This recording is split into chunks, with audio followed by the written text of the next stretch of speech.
இந்த கீரையை தொடர்ந்து சாப்பிட்டு கொண்டு வரும்பொழுது சுகர் கண்ட்ரோல் ஆகும். அப்படி பச்சையா கிடைக்காதவங்க இந்த கொடி ரொம்ப நீட்டமா போகும். இந்த பொடியா கட் பண்ணி எடுத்துட்டு வந்து சுத்தமா வாஷ் பண்ணிட்டு கட் பண்ணி காய வச்சிடணும் வெயில்ல.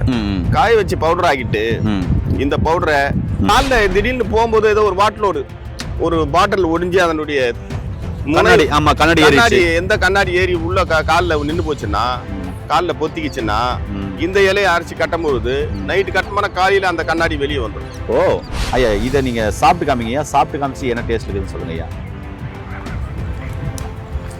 என்ன டேஸ்ட்ல இருக்கு, அது எப்படி சுவையில் இருக்கு அப்படின்றத நீங்க சொல்லுங்க. நான் நல்லா ருசிச்சு சாப்பிட்றாரு. என்ன ஐயா டேஸ்ட்ல இருக்கு?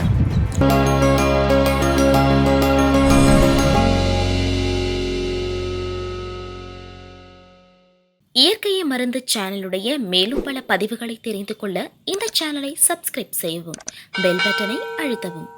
மேலும் மருத்துவரின் ஆலோசனை பெற இந்த வீடியோவில் உள்ள எண்ணிற்கு தொடர்பு கொள்ளவும். இயற்கை மருந்து நேயர்களுக்கு வணக்கம். நம்முடைய அருகில் மூலிகை பித்தன் கண்ணகராயவும், அதுக்கப்புறம் பாரம்பரிய சித்த வைத்திய மதிப்புக்குரிய செம்மொழிதாசன் ஐயா மூலிகை சிம் இருக்காரு. சுகருக்கு ஏதாவது மூலிகை இருக்கா ஐயா? நான் நிறைய மூலிகைகள் போட்டிருக்கேன் அப்படின்னு சொன்னேன்.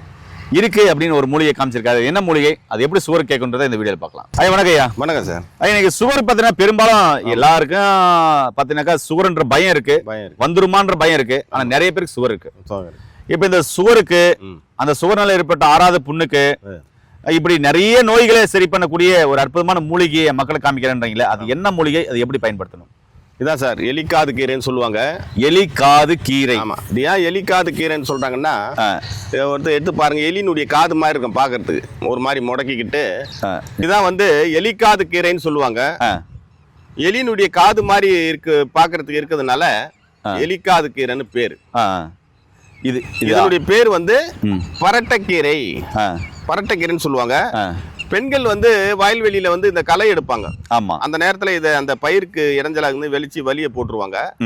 இத சில பேர் வீட்டுக்கு எடுத்துட்டு பருப்பிட்டு கரைஞ்சி சாப்பிடுவாங்க. அப்படிப்பட்ட ஒரு அருமையான கீரை இது. இந்த கீரையை தொடர்ந்து சாப்பிட்டு கொண்டு வரும்பொழுது சுகர் கண்ட்ரோல் ஆகும். அப்படி பச்சையா கிடைக்காதவங்க இந்த கொடி ரொம்ப நீட்டமா போகும். இந்த பொடியா கட் பண்ணி எடுத்துட்டு வந்து சுத்தமா வாஷ் பண்ணிட்டு கட் பண்ணி காய வச்சிடணும் வெயில்ல.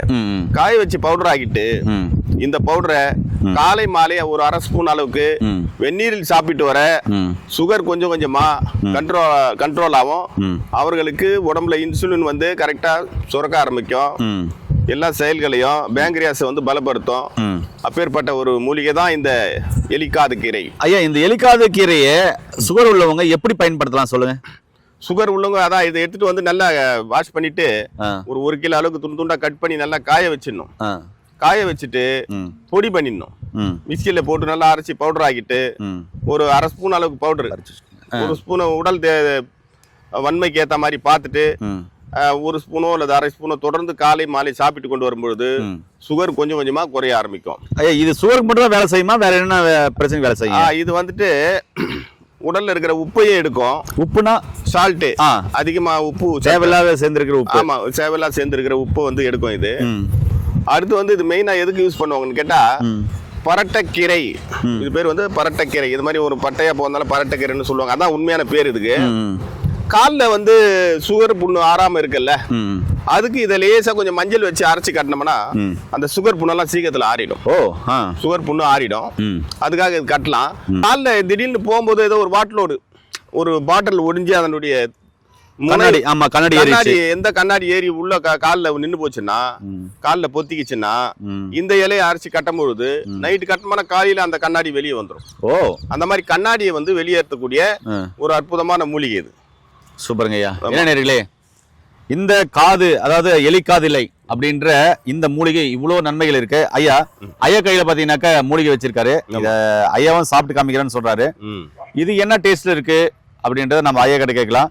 இந்த எலிக்காது இலை பாத்தீங்கன்னாக்கா சுகருக்கு ரொம்ப அற்புதமா வேலை செய்யும். சுகர்னால ஏற்பட்ட அந்த புண்ணுக்கும் அற்புதமா வேலை செய்கின்றாரு. இந்த எலிக்காது இலை மூலிகை என்ன டேஸ்ட்ல இருக்கு அப்படின்றத நம்ம ஐயா கிட்ட இப்ப காமிக்கலாம். இதுதான் எலிக்காது இலை. நல்லா பார்த்துக்கோங்க. இதனுடைய அடையாளம் பார்த்துக்கோங்க. இது எப்படி இருக்கு என்ன அப்படின்றத பார்த்துக்கோங்க. ஏன்னா வேற மூலிகையை நீங்க பறிச்சிடக்கூடாது. இப்போ நம்ம ஐயாவை சாப்பிட சொல்லலாம். ஐயா, இதை நீங்க சாப்பிட்டு காமிங்க ஐயா. சாப்பிட்டு காமிச்சு என்ன டேஸ்ட் இருக்குதுன்னு சொல்லுங்க ஐயா. என்ன டேஸ்ட்டில் இருக்குது, அது எப்படி சுவையில் இருக்குது அப்படின்றத நீங்கள் சொல்லுங்கள். நான் நல்லா ருசித்து சாப்பிட்றாரு. என்ன ஐயா டேஸ்ட்டில் இருக்குது? தொகுப்பேன். லேசாக ஒரு தைல வாடை வருது. தோர்ப்பு ஒரு எசன்ஸினுடைய வாடை இதில் வருது. லேசு ஒரு இனிப்பு, எசன்ஸுடைய வாடை, அதாவது தைல வாடை. ஓகே ஓகே, அருமைங்கய்யா. என்ன நேயர்களே, உங்களுக்கும் சர்க்கரை இருக்கா? அருகில் இருக்கிற இது மாதிரி எலிக்காதல் இருந்தால், மூலிகை இருந்தால் கண்டிப்பாக பயன்படுத்தி பாருங்கள். இதோட டயட் பிளான் கண்டிப்பாக ஃபாலோ பண்ணிங்கன்னா இந்த நோயில் மட்டும் இல்லை, எல்லா நோயிலும் வெளியே வந்துட முடியும். மீண்டும் இன்னொரு அருமையான பதிவு சந்திக்கலாம். ஏதாவது சந்தேகம் இருக்குன்னா கீழே பண்ண நம்பருக்கு கண்டிப்பாக கால் பண்ணுங்கள். மீண்டும் இன்னொரு அருமையான பதிவு சந்திக்கலாம். நன்றி, வணக்கம் ஐயா.